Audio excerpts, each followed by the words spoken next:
Hi, my name's Tim Lamb. I'm the head of primary here at King Henry VIII College in Malaysia, but it's actually my 15th year in Malaysia. So I've been in Malaysia for a long time. It's a wonderful place.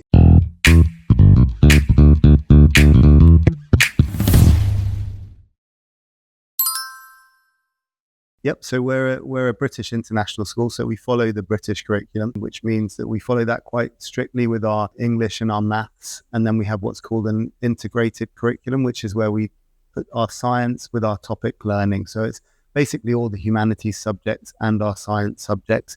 But we also include our PSHE, which is our personal, social, and health education. That's all taught by the class teacher, and then we're very lucky in our situation that we have a number of specialist teachers that teach the other subjects at school. So we've got specialist PE teachers, swimming teachers, specialist music teachers. The children in primary all do 3 languages. They do Mandarin, Spanish, and they do Bahasa, which is the local language here in Malaysia. And then we've also got a specialist art teacher.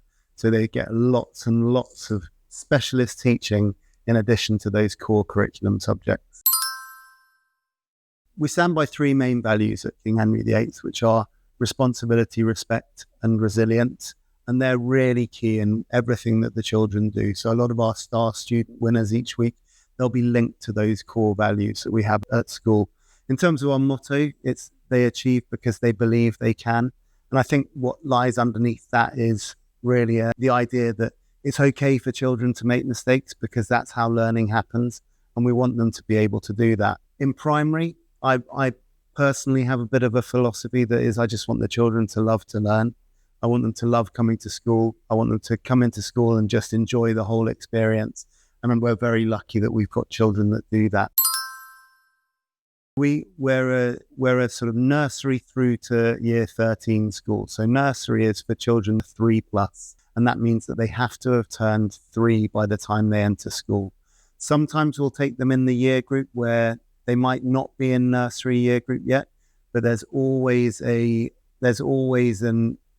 understanding that if they aren't 3 on the 1st of September, they come in later on in that academic year, and after they've turned 3, they would have to repeat nursery.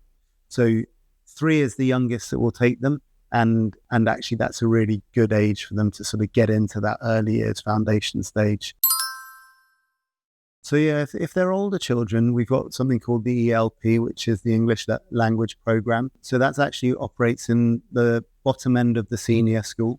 So it is for those children that you say 11, 12, 13 years old, where they have the opportunity to come in with a lower level of English, and they actually don't start studying all the normal subjects that happen at school.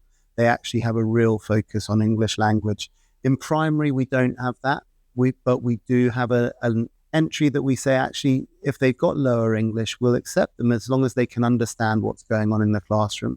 But then there's quite a lot of support that we offer them. So we've got EAL teachers across the primary school. We've got one in year 1, one in year 2, one that looks after year 3 and 4, and then one that looks after year 5 and 6. And their job is really to do exactly that. It's to support those children that have lower English level, so that they can really access the curriculum and also enjoy making friends with people from all over the world. We have a counsellor. I would suggest slightly larger emotional problems if someone was experiencing something a little bit more serious. We also, in the primary school, we have someone that's called the listener, and that it's actually someone that the children know they can just go and talk to if they want to. If they've got a small problem, maybe having a difficulty with a friend or they're struggling to settle, we have someone that's just there to go and listen and give them some advice.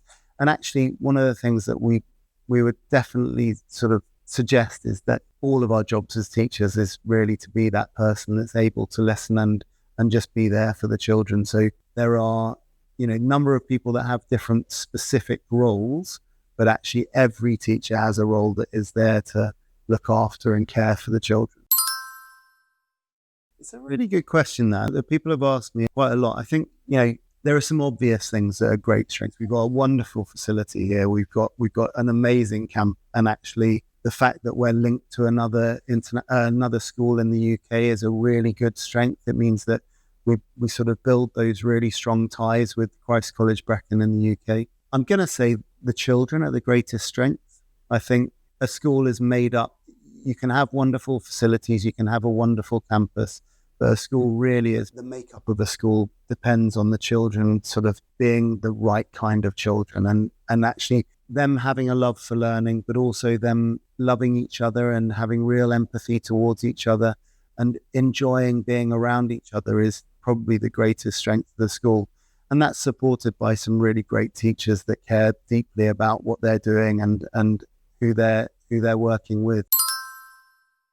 The unique feature of ASK that we do, we have that association with our sister school in Wales, and with that comes a real sense of tradition. Although we're a school that's only been open for a short period of time, we can dive into that tradition in the UK. And so we have the unique part of our school is that we have really traditional aspects. We're one of the only uniform schools in Malaysia where children come and they have real respect for their own school uniform, and that's a traditional aspect. I think we put real pride on our boarding system, on our pastoral systems.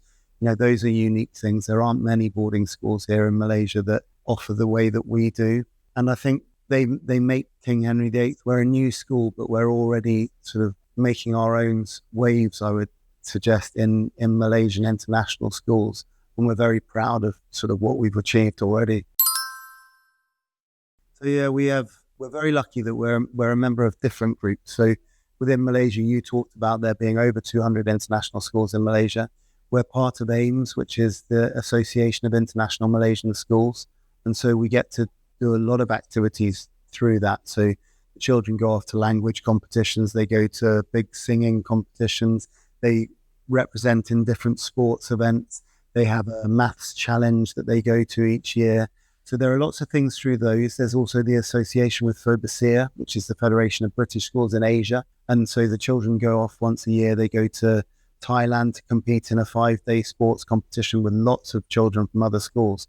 So those are the big picture things. But for everyone on an everyday basis, we've actually got a really strong CCA program, which is our after school program that runs for children from year 3 all the way through to 13. And then on a Friday this afternoon, we have external providers that come in and do things like gymnastics, jiu-jitsu, kickboxing, chess. They come in and they provide a sort of program that actually we open up because it's a Friday afternoon and it's the end of the week. The younger children can join that. They're part of that program today.